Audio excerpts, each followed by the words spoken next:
நம் ஆண்டவராக இயேசு கிறிஸ்து பூமிக்கு வரும்பொழுதே அதிசயம் நடந்தது.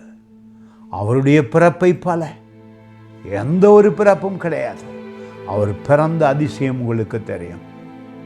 பரலோகத்தில் இருந்து வந்த வார்த்தை மரியாளுக்குள்ளே அவருடைய கற்பத்திலே பிரவேசித்து இயேசு உண்டாகினார். இன்று வேதமாயிருக்கிறார். பூமியிலே எல்லா நன்மையும் தேவனிடத்திலிருந்து வந்திருக்கிறது. நீங்கள் அனுபவிக்கலாம். சுகத்தை, பலத்தை, பண ஆசீர்வாதத்தை எல்லாவற்றையும் அனுபவிக்க முடியும். அவர் அவ்வளவு அன்பாயிருக்கிறார் தன்னை விசுவசிக்கிறவர்கள் மேல். 33வது சங்கீதத்தை தியானித்தேன். 5வது வசனம் என் உள்ளத்தில் இடம் பிடித்து ஆசீர்வதித்தது என்னை. என்னுடைய உள்ளத்தில் அது மகிழ்ச்சியை தந்தது. உங்களுக்கும் அப்படியே நடக்கும். பாருங்கள், சொல்லுகிறது, அவர் நீதியிலும் நியாயத்திலும் பிரியப்படுகிறார்.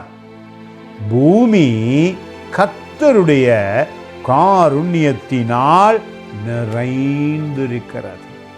உங்கள் இருதயத்திலே இயேசுவை நேசிக்கும் பொழுது, உங்கள் இருதயத்திலே வேத வார்த்தையை தியானிக்கும் பொழுது, உங்கள் கண்கள் எங்கு பார்க்கும் பொழுதும் நன்மையை காண்கிறது, ஆசீர்வாதத்தை காண்கிறது, மகிழ்ச்சியை காண்கிறது. ஏன்?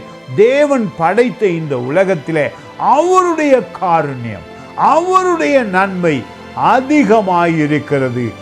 எங்கும் அவருடைய வல்லமையை காண முடியும்.